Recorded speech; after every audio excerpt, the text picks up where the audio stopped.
ጦርነቱ መልኩን ቀይሯል። የአሜሪካ ጦር ኢራን ደሴት ሊቆጣጠር መሆኑ ተሰምቷል። ጉድና ጅራት ከወደ ኋላ ነው እንደሚባለው አሜሪካውንም ከባድ የሚባል ወታደራዊ ጉዳት የደረሰባት እንደሆነ አምናለች። በሌላ በኩል ኢራን ደሴት ለመቆጣጠር እየገሰገሰች መሆኑ ታውቋል። አሜሪካ ቁጥራቸው አነስተኛ የሆኑ ወታደሮች ሞተውብኛል፣ ቁጥራቸው ከፍ ያሉ ወታደሮች ደግሞ ቆስለውብኛል የሚል መግለጫን አውጥታለች። አሁን ደግሞ የሞቱብኝ ወታደሮች 3 ናቸው፣ ከዚህ በተጨማሪም 100 ወታደሮች ቆስለውብኛል ስትል ተደምጣለች። ዓለም አቀፍ የዜና ወኪሎች እንደገለጹት በጆርዳን በርካታ የአሜሪካ ወታደሮች ቆስለዋል። ኢራን ደግሞ በመቶዎች የሚቆጠሩ ወታደሮችን ገድያለሁ የሚል መግለጫን አውጥታለች። አሜሪካ 100 የሚጠጉ ወታደሮች ቆስለውብኛል ማለቷን ተከትሎም የሞቱ ወታደሮች ቁጥር ከ100 በላይ ሊሆን እንደሚችል ግምት እየወጣ ይገኛል። የአሜሪካና ኢራን ጦርነት 10ኛ ቀኑን ይዟል። በዚሁ በ10ኛው ቀኑም ውጊያው በርትቶ ኢራን በአሜሪካ የጦር ሰፈር ላይ አሜሪካን በኢራን ላይ ጥቃት ማድረሳቸውን ቀጥለዋል። በሁለቱ ሀገራት መካከል የተለኮሰው አዲስ ጦርነት መፋፋሙን ተከትሎም ደሴት ለመቆጣጠር ትንቅንቁ ተጀምሯል። ኢራን በዮርዳኖስ መጠለያ ውስጥ ቆሞ የነበረን አንድ የአሜሪካ ኤፍ-15 የጦር አውሮፕላን ማውደሟን የኢራን አብዮታዊ ዘብ ባወጣው አዲስ መግለጫው አሳውቋል። ይህ ለኢራን ታሪካዊ ድል ሲሆን ኢራን ጠላቶቿን ማሳፈሯና ራሷን መከላከል ታውቁበታለች ሲል የኢራን አብዮታዊ ዘብ በመግለጫው አሳውቋል። የኢራን መንግስት በመግለጫው ኢራን ሰላም የምትፈልግ ነገር ግን የህልውና አደጋ በጠላቶቿ የተፈረደባት በመሆኗ ለህልውናዋ ስትል ጠላቶቿን መምታቷንና ማሳፈሯን ትቀጥላለች ሲል ተደምጧል። ኢራን አሜሪካንን ከዚህ ባሰ ምት እንደሚጠብቃት ማወቅ አለባት ስትል አሳውቃለች። በታሪክ የአሜሪካ ወታደር እንደዚህ አይነት ጉዳት ሲደርስበት ታይቶ አይታወቅም ነው የተባለው። የአሜሪካ ሚሳኤል መከላከል ተዳክሞም የአሜሪካ ወታደሮችን ከጥቃት መከላከል ተስኖት ወታደሮችን ጭምር እያስፈጀ ይገኛል።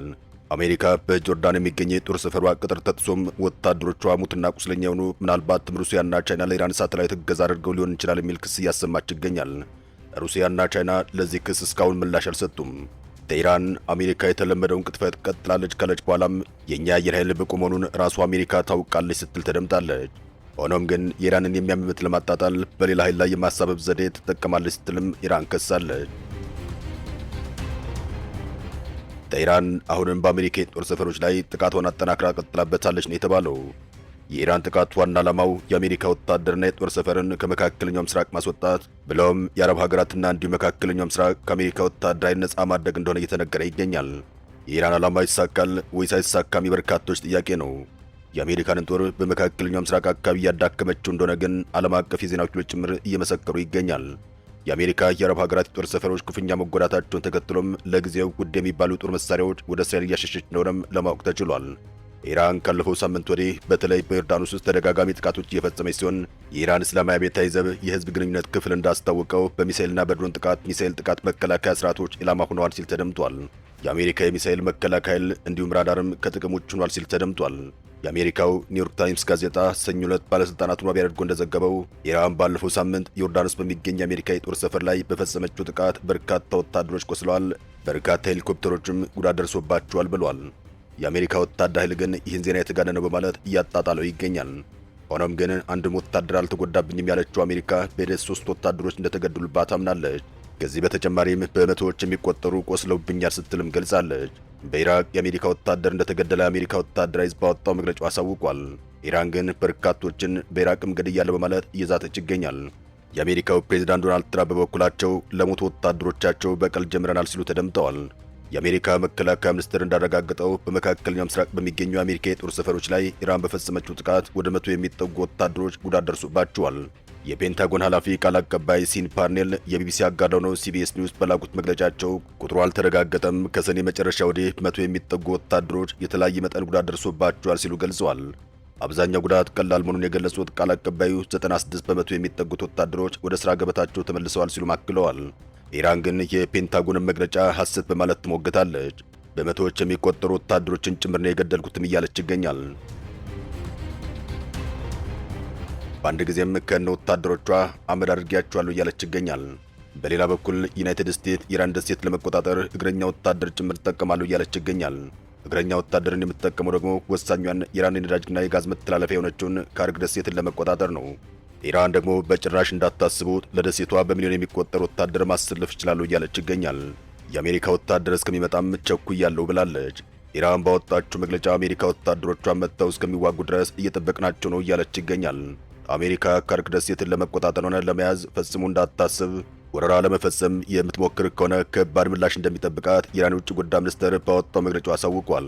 አሜሪካ በኢራን ላይ የምትፈጽመው ጥቃት በቀጠለበትና ኢራን ያጸፋ ጥቃት እርምጃ በአጎራባች ሀገራት ውስጥ በሚገኙ አሜሪካ የጦር ሰፈሮች ላይ እየወሰደች ባለችበት በዚህ ወቅት አሜሪካ የኢራን ግዛት የምትይዝ ከሆነ ጦርነቱ ይባባሳል የሚል ስጋትን ፈጥሯል። የጦርነቱ አቅጣጫ ሊቀየር ይችላል እየተባለ ይገኛል። አሜሪካ ካርክ ደሴትን መቆጣጠር ከቻለች ለአሜሪካም ሆነ ለትራምፕ እንደ ትልቅ ወታደራዊ ድል ይቆጠራል። ይህን ወታደራዊ ድል ማምጣትም ትራምፕ ሌት ተቀን እየሰሩ ይገኛል።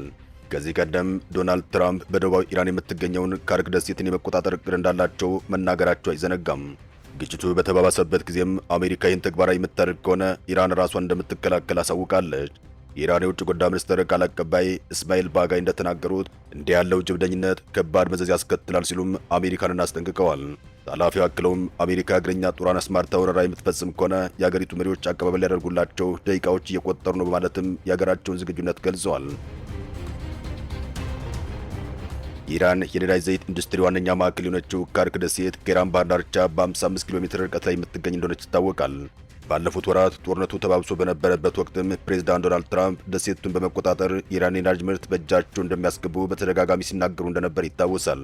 ይህ በእንዲህ እንዳለ በአሜሪካና በኢራን መካከል ንግግር ለመጀመር በአሸማጋዮች በኩል የዲፕሎማሲያዊ መልእክት ልውውጥ እየተካሄደ መሆኑን ቃል አቀባዩ ተናግረዋል። ሆኖም ግን ውይይቱ ሳይሳካ ቀርቷል የተባለው የአሜሪካና የኢራን የድርድር ጉዳይም ውሃ ቀዳው መልስ ሆኗል። አሜሪካና እስራኤል በኢራን ላይ ጦርነት ከጀመሩ ከየካቲት 2018 ወዲህ 3 የተኩስ አቁም ስምምነቶች ቢደረጉም ዘላቂ አልሆኑም። በፓኪስታን አሸማጋይነት በኢራንና በአሜሪካ መካከል በሚያዝያ ውስጥ የመጀመሪያ የተኩስ አቁም ስምምነት በተደረሰ ማግስት አሜሪካ በሆርሙዝ ሰላጤ በሚገኙ የኢራን መርከቦች ላይ እገዳ መጣሏ ይታወሳል። አሜሪካና ኢራንም በሰርጡ የሚያልፉ መርከቦችን ማጥቃት ቀጥለውበታል። በቀጣይ ሌላ ስምምነት ቢደረግም ኢራን ከፈቃድ ውጭ ናቸው ያለቻቸው መርከቦች መምታት ጀምራለች። ለሁለቱ ሀገራት አዲስ ውጥረት መነሻ የሆነው ይሄው ነው። አሜሪካም ከዚህ ጊዜ ጀምሮ በኢራን 10 ግዛቶችን ደብድባለች። ወታደሮችን፣ በርካታ አሳጥማጆችን፣ የእሳት አደጋ ሰራተኞችም ተገለዋል ነው የተባለው። መሰረተ ልማቶች ወድመዋል። ከኢራን በኩል ያጸፋ ጥቃቶች ተሰንዝረዋል።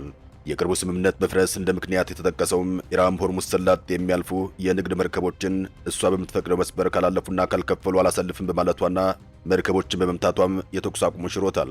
የአሜሪካው ፕሬዝዳንት ዶናልድ ትራምፕም የተኩስ አቁም ማብቃቱን ይፋ ካደረጉ በኋላም አሜሪካ በኢራን ወደብ ከተሞች ላይ ዳግም የባህር ላይ ገደብ ጥላለች። ፕሬዝዳንት ትራምፕም አሜሪካ የሰርጡን ቁጥጥር እንደምትረከብ፣ በሚያልፉ መርከቦች ላይ የ20 በመቶ ክፍያ እንደምትጠይቅ አስታውቀዋል። ኢራን በዚያ አትስማማም። የሰርጡ ተቆጣጣሪ ኢራን እንደሆነችም በዚህ ምክንያት የፈረሰውን ስምምነት ተከትሎም አሜሪካ በደቡብ ኢራን የባህር ዳርቻ ላይ ከ300 በላይ የአየር ጥቃቶችን ፈጽማለች። ኢራንም ባጸፋ ምላሿ በባህሬን፣ በኩዌት፣ በዮርዳኖስና በኦማን የሚገኙ የአሜሪካ የጦር ሰፈሮችን በባለስቲክ ሚሳኤልና በድሮን መደብደቧ ይታወሳል። ኢራን ከዚህ በተጨማሪም በሰርጡ የነበሩ 2 የተባበሩት አረብ ኤሚሬትስ የነዳጅ ጫኝ መርከቦችን መታለች። የአገረሸውን ጦርነት ተከትሎም የአረም የድንጋይ ከሰልና የነዳጅ ዋጋ ጨምሯል።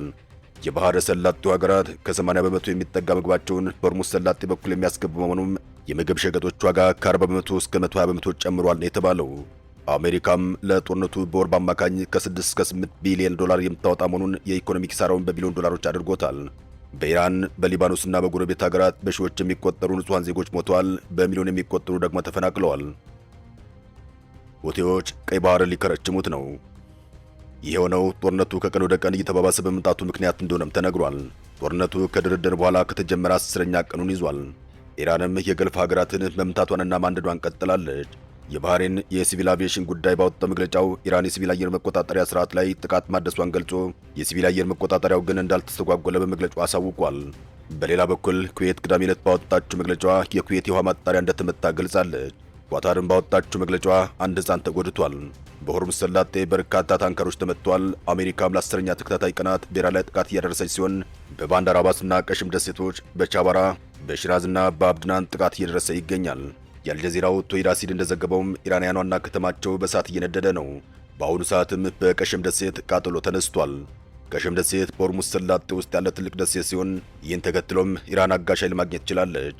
በአሜሪካ ከባድ ጉዳት እየደረሰባት የምትገኘው ኢራን የቀይ ባህር ይከረቸማል ስትል ተደምጣለች። ኢራን ቀይ ባህር እንደሚከረቸም ዛሬ በመግለጫዋ ይፋ አድርጋለች። በኢራን የሚደገፉት የየመን ሁቲ አማጽያን የሳውዲ አረቢያ መርከቦች የባህር እንቅስቃሴ ላይ እገዳ አውጀዋል ነው የተባለው። ቡድኑ እገዳውን ያወጀውም ሳውዲ አረቢያ በየመን ላይ ኢፍትሐዊ ጨቋኝ ከበባ እየጣለች ነው በሚል ክስ ምክንያት ነው። የቀይ ባህር ዋነኛ መተላለፊያ ባብላል መንደብ ሰርጥ ለሳውዲ መርከቦች እንደሚዘጋም ሁቲዎች አስታውቀዋል። ከፈረንጆቹ 2022 ጀምሮ በተመድ ድጋፍ ሲቆይ የነበረውን የተኩስ አቁም ስምምነት የሚያዳክም እርምጃ መሆኑ ተጠቁሟል። እገዳ የመጣውም በሁቲዎች ቁጥጥር ስር ባለው የሰን አውሮፕላን አየር ማረፊያ ጥቃት ከተፈጸመ በኋላ ነው። የየመን መንግስት የኢራን አውሮፕላን እንዳያርፍ ለመከላከል ጥቃቱን ፈጽሜያለሁ ቢልም ሁቲዎች ግን ሳውዲን ተጠያቂ በማድረግ የሚሳኤል ጥቃት ከፍተው አሁን ደግሞ የባህር ላይ እንቅስቃሴ እገዳ አውጀዋል። ባበላል መንደብ ሙሉ በሙሉ ከተዘጋ የዓለም የነዳጅ አቅርቦት እስከ 700 ሊቀንስ፣ በቀይ ባህር የሚካሄደውን የንግድ መጓጓዣና የኃይል አቅርቦት በከፍተኛ ሁኔታ ሊያውክ እንደሚችል በርካቶች ስጋታቸውን እየገለጹ ይገኛል። በሌላ በኩል ሳውዲ አረቢያ እንዲሁም በሳውዲ የሚመራው ጥምረት የሁቲዎችን መግለጫ አሳሳች በማለት ውድቅ አድርጎታል። በሁቲዎች ቁጥጥር ስር ባሉ ወደቦችም በመቶዎች የሚቆጠሩ የንግድ መርከቦች አሁንም ያለ እንቅፋት እየገቡና እየወጡ መሆኑን ገልጿል። ጥምረቱ የሁቲዎች የባህር ላይ እገዳ ውሳኔን የዓለም አቀፍ ሕግ የሚጥስ የባህር ላይ የውንብድና ተግባር ሲል በማውገዝም በባበላል መንደብ ባህረ ሰላጤ የሚያልፉ የሳውዲ የንግድ መርከቦች ለመጠበቅ የደህንነት ጥበቃ እርምጃዎች መጀመሩን አስታውቋል። ኢራን በመሰረተ ልማቶች ላይ ለሚፈጸም የእነ አሜሪካ ወታደራዊ ጥቃት ምላሽ እንዲሆን ሁቲዎች የምዕራባውያንና የባህረ ሰላጤው ሀገራት የመርከብ መጓጓዣ ወሳኝ መተላለፊያዎች እንዲዘጉም ሁቲዎችን ግፊት አድርጋባቸዋለች ነው የተባለው። ሰላም ለመላው ዓለም ይሁን። አበቃን። ሰናይ ጊዜን ተመኘን።